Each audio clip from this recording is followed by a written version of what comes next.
It begins not with noise but with silence, no drama, no threats, no tears spilled in desperation, just a woman standing in stillness, choosing to walk away. But this is no act of pride, no manipulative tactic. It is the most honest thing she has ever done. Her soul no longer volunteers for crumbs. Her heart no longer stretches itself thin to be understood. She is not abandoning, she is returning to herself. This is the sacred gesture of conscious withdrawal, a movement born not from pain, but from clarity. And in that quiet departure, something ancient stirs inside her. She stops giving from lack. She stops chasing mirrors for her worth. She begins the long and luminous journey inward. What happens next is not pretty. It is not soft. It is not spiritual glitter. She meets her shadow, raw, untamed, primal, not the image of the nice girl, not the voice that pleases, but the scream she buried, the rage she suppressed, the wild instinct she was taught to fear. And yet, within that shadow lies the key to her power. Integrating this rejected part of herself doesn't make her darker, it makes her whole. Because this story isn't about seduction, it's about psychic revelation.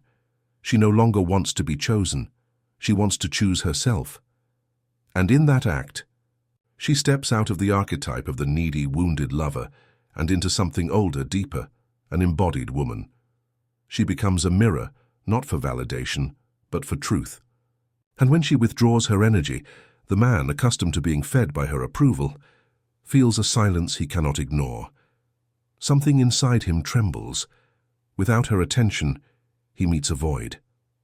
And that void? It is his first encounter with the mirror of his own soul. She was never just a woman to him, she was his anima projected outward. Now that image collapses, and he is left alone, raw, unfiltered, with himself. She has not destroyed him. She has awakened something in him. She has stepped out of the role. She no longer acts from fear, need, or performance.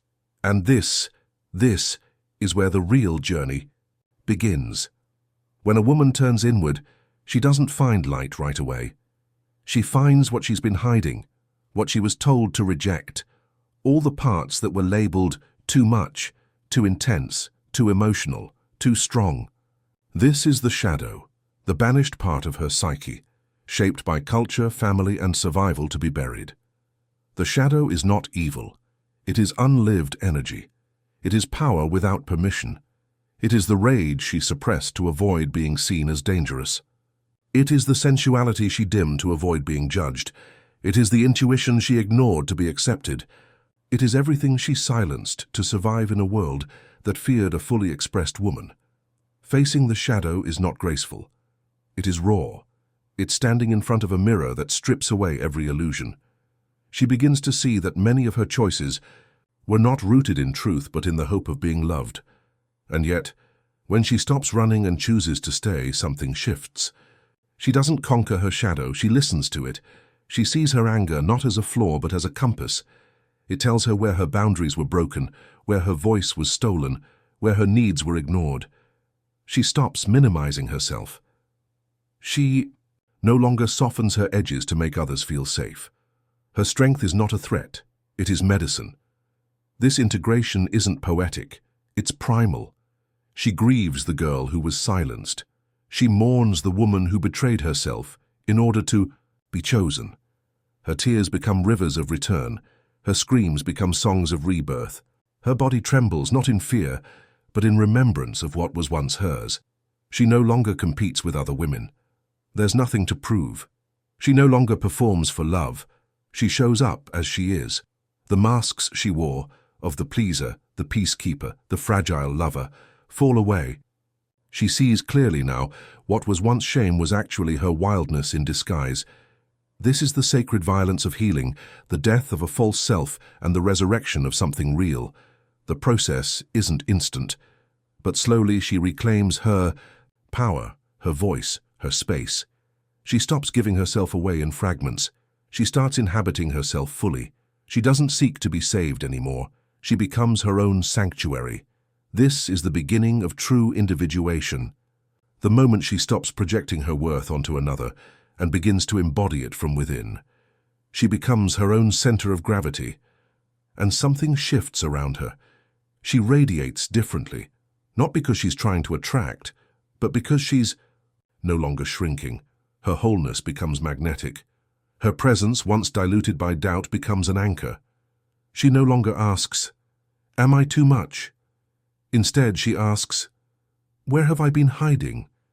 This is the power of a woman who has embraced her shadow, not by dominating it, but by integrating it, not by rejecting it, but by understanding it. And in doing so, she awakens a force within that no longer needs permission to exist. She doesn't need to be perfect. She needs to be real. And in her realness, she becomes unforgettable. There comes a moment in a woman's journey when she stops searching for mirrors. She no longer needs to see her value reflected in someone else's eyes. She no longer begs the world to validate her worth, because now she knows. And that knowing is not arrogance. It is rooted, it is quiet, it is sacred. This is the beginning of individuation, the psychological process Carl Jung described as the path toward wholeness. Not perfection, not success, but integration, the unification of all her inner parts, both light and shadow, conscious and unconscious. Until now, she may have given herself in relationships from a place of emptiness, hoping love would fill her. She may have shaped herself to be desirable, to be chosen, but individuation demands that she abandon that performance. It calls her to return to her true self, not the version she created to feel safe. She begins to notice the subtle ways she's abandoned herself over time, the conversations where she stayed silent to keep the peace, the dreams she delayed to avoid conflict, the truths she swallowed to avoid being too much. And in that awareness, a fire is lit. No more shrinking, no more shape-shifting, no more trading authenticity for affection. Individuation is not an external act, it's inner alchemy. She takes her childhood wounds, her inherited beliefs, her past betrayals, and she doesn't just survive them, she transforms them. Pain becomes insight, grief becomes fuel, loneliness becomes sacred ground. She stops projecting her unmet needs onto others. She stops expecting a partner to complete her. That myth no longer holds power. She is not half of a whole, she is already whole. Anyone who joins her now must come from fullness, not lack, from self-respect, not dependency. She redefines intimacy, not as merging into someone else, not as disappearing in love, but as two sovereign beings who choose one another without losing themselves. Her boundaries aren't walls, they're sacred thresholds of truth. In this stage, she reconnects with her inner masculine, the animus, not as a fantasy lover, but as a structure within. She strengthens her authority, her capacity to act, to decide, to protect her inner world. Her feminine no longer floats unanchored. It is held, not by another, but by her own inner strength. She reclaims her body as home, not a battlefield. Her voice as a sacred instrument, not a plea. Her mind as a temple, not a tormentor. And her heart as a compass, wise, intuitive, strong. Individuation doesn't isolate her, it refines her. She becomes intentional, selective. She chooses who shares her energy. She no longer entertains what drains or depletes. Solitude becomes sanctuary, not punishment. She realizes her own company is healing, not a hollow echo. And here's the paradox. The more whole she becomes, the less she needs to prove it. There is no declaration, no dramatic transformation to announce. Her presence speaks, her energy calibrates. The room. She doesn't perform strength, she embodies it. She doesn't preach authenticity, she lives it. This is the sacred path of individuation, not a goal, but a rhythm, a lifelong devotion to truth over image, to soul over approval, to alignment over applause. She walks differently now, not because she's better, because she's finally, deeply, wholly herself. When a woman who once gave freely from her wounds chooses to give from her wholeness, or not at all, it creates a shift in the man who once received her energy, without question. Suddenly the dynamic changes. What used to feel certain, available, nourishing now feels distant, and he doesn't understand why. She hasn't punished him, she hasn't attacked, she's simply withdrawn, not out of spite, but out of reverence, for herself. And this absence, this silence, begins to echo through his emotional body like a song with no lyrics. A space where her presence used to fill the gaps now becomes a mirror. And in that mirror he meets something unfamiliar, his own unmet self. This is the moment where his psyche is invited to awaken. Without her gaze reflecting his worth, without her emotional labor soothing his inner child, he starts to notice the void. At first he may interpret this as rejection. He may feel abandoned, even wronged. Old wounds rise, the fear of not being enough, of being unseen, unchosen. But beneath the discomfort lies something more profound, a call, a psychological summons. The woman was never just herself to him. She was a vessel for projection, a living image of his inner feminine, the anima, an archetype Jung described as the man's internal image of woman, shaped by early impressions, fantasy and longing. When she pulls back, when she stops playing that unconscious role, the projection begins to dissolve. And now he is left with himself. For perhaps the first time he has to ask, was I truly in love with her, or with the reflection of my own longing? Did I see her as a full, complex human being, or as a symbol meant to carry my emotional weight? This can be terrifying, but it is also the opening to freedom. Because now if he chooses to rise, he gets the chance to meet himself in ways he never imagined. He must confront the parts of him he outsourced to her, the part that needed constant affirmation, the part that felt powerful only when desired, the part that feared emotional exposure but secretly craved intimacy. If he accepts this invitation, something sacred begins to unfold. He starts the journey from dependency to self-awareness, from projection to presence. He may even reconnect with his own anima, not as a fantasy woman he chases, but as a creative, intuitive force within. His emotional maturity deepens. His capacity to hold space expands. This isn't a quick transformation. There may be denial, anger, resistance. But if he stays with the discomfort, if he dares to descend into that inner silence she left behind, he begins to see her withdrawal not as abandonment, but as initiation, a threshold. She was not punishing him. She was preparing him for himself. And if he can sit in that space long enough, he may realize something life-altering. The depth he once craved in her, the sense of being truly seen, truly held. It was never about her. It was a mirror of what he longed to experience within. Her conscious distance allowed him to meet his unconscious truth, and from that place, a new kind of love is born. One not built on fantasy, dependency, or validation, but on conscious recognition. On depth, on two humans awake. If he evolves, he no longer seeks to possess her, he longs to witness her. He no longer competes for control. He moves in collaboration, and that is how the sacred masculine begins to awaken, through loss, through reflection, through truth. True transformation doesn't happen through control, it happens through courage. The courage to be seen without armor. And so this woman, having walked through her own darkness, stands now not as someone who needs to be loved, but as someone ready to be known, deeply, intimately. Not for performance, not to impress, but to connect, soul to soul. And that decision changes everything. She chooses to open, not out of desperation, but out of power. In a quiet, unguarded moment, she shares her wounds, not to manipulate, not to guilt, but as an offering. Her voice trembles with truth. She doesn't filter her experience for comfort. She doesn't rehearse her vulnerability to appear spiritual or perfect. She simply speaks from the raw, untamed center of her being, and in doing so, she turns pain into prayer. This is not weakness. This is sacred. In that space, vulnerability becomes a ritual, a psychic ceremony.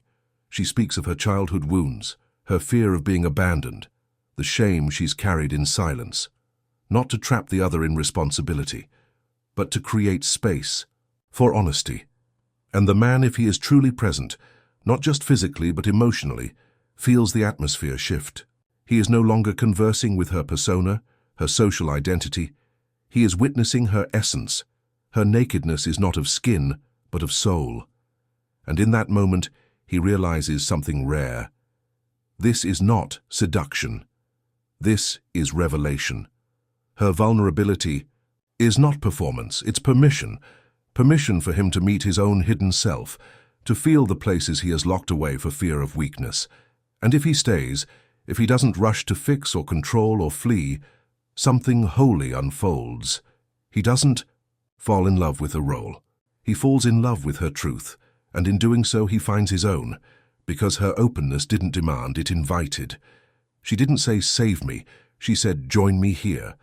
This is the new intimacy, one where presence becomes medicine, where truth becomes the foundation, where emotional honesty becomes the most erotic magnetic force of all. When a woman embodies her sovereignty, when she no longer seeks to be saved, chosen, or completed, something profound stirs in the man who truly sees her.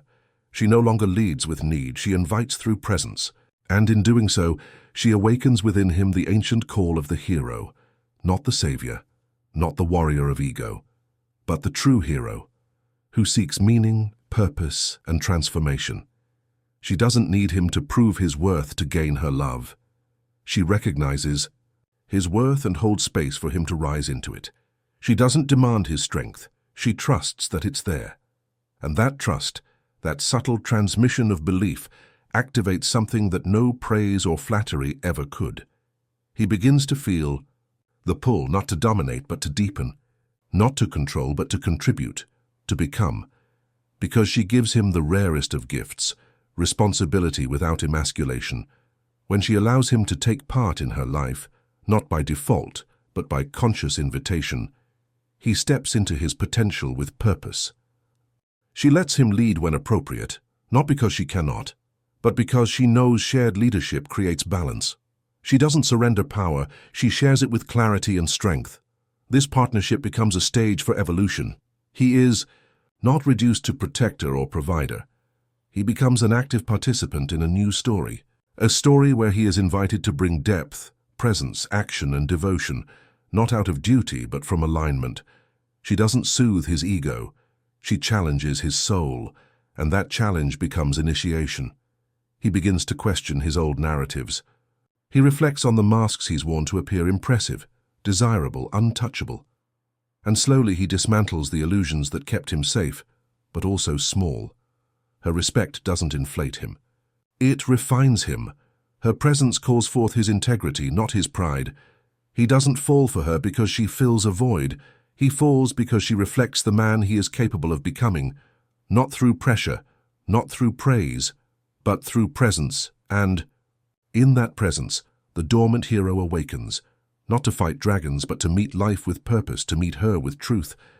There's a kind of gaze that changes a man, not because it flatters him, but because it sees him. When a conscious woman looks at a man with genuine appreciation, without manipulation or need, something happens beneath the surface. It's not adoration, it's recognition. And recognition is powerful. It touches the part of him that exists beyond performance, beyond success, beyond the carefully built mask he wears to survive. This woman doesn't praise him to control him. She doesn't use compliments as currency. She acknowledges the unseen parts, the quiet courage, the invisible weight he carries, the inner battles he's never spoken aloud. She sees the sacred in him, even when he can't yet see it himself. That kind of seeing can undo a lifetime of hiding. He begins to feel safe, not because she gives him a role to play, but because she doesn't ask him to play one. Her presence doesn't ask for perfection, it asks for presence. And in that moment he exhales. For perhaps the first time in years, her gaze becomes a mirror, not of fantasy, but of essence. And in that reflection, something ancient awakens. The part of him that wants to be real, the part that longs to live from soul instead of strategy. He starts to realize that his worth isn't tied to being strong or successful, it's in being whole. She doesn't inflate his ego, she calls forth his soul, and in her eyes he finds something more grounding than desire, truth. Not a truth made of facts, but of felt experience. A truth that says, I see you, all of you, and I'm still here.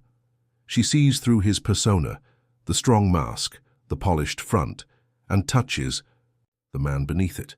the boy who feared not being enough, the man who tried to outrun his tenderness.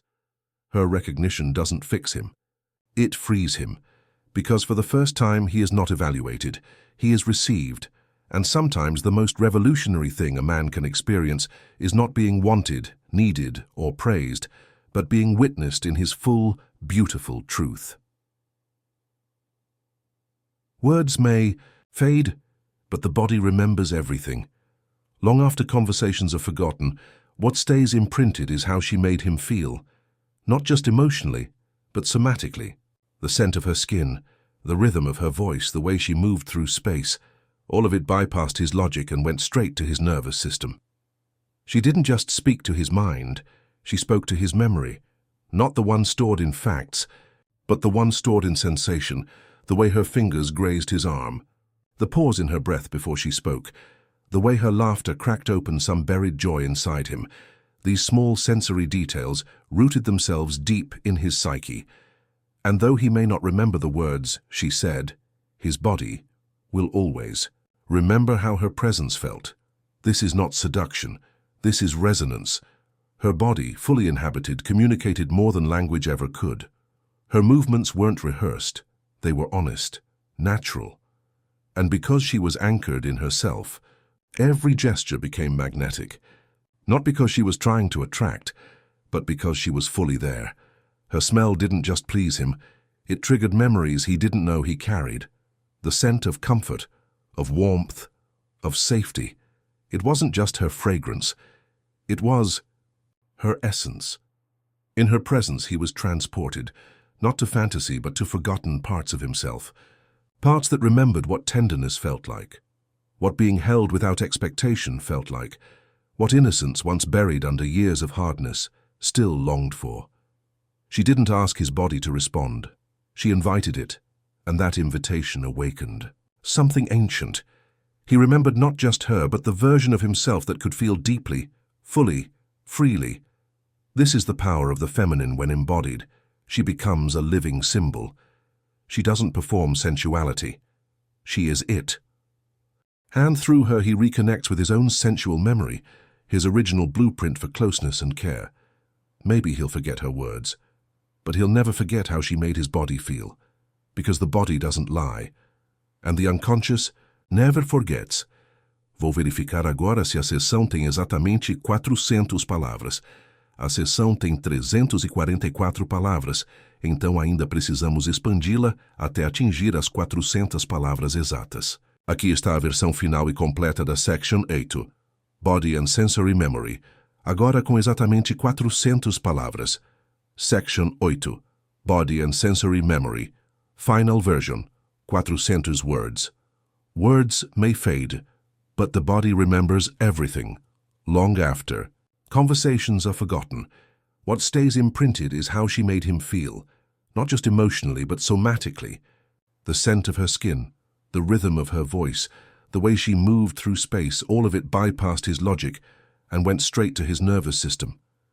She didn't just speak to his mind, she spoke to his memory, not the one stored in facts, but the one stored in sensation, the way her fingers grazed his arm, the pause in her breath before she spoke, the way her laughter cracked open some buried joy inside him. These small sensory details rooted themselves deep in his psyche, and though he may not remember the words she said, his body will always remember how her presence felt. This is not seduction, this is resonance. Her body, fully inhabited, communicated more than language ever could. Her movements weren't rehearsed, they were honest, natural, unapologetic. And because she was anchored in herself, every gesture became magnetic, not because she was trying to attract, but because she was fully present. Her smell didn't just please him, it triggered memories he didn't know he carried, the scent of comfort, of warmth, of being wanted without having to perform. It wasn't just her fragrance, it was her essence, her groundedness, her being. In her presence he was transported, not to fantasy, but to forgotten parts of himself, parts that remembered what tenderness felt like, what being held without expectation felt like, what innocence once buried under years of armor, still longed for in secret. She didn't ask his body to respond. She invited it, and that invitation awakened something ancient, something instinctual. He remembered not just her, but the version of himself that could feel deeply, fully, freely, without fear. This is the power of the embodied feminine. She becomes a living symbol. She doesn't perform sensuality. She is it. And through her, he reconnects with his own blueprint for intimacy, for emotional safety, for embodied love. He may forget her name, but he will never forget how she made his body feel. Because the body doesn't lie, and the unconscious never forgets.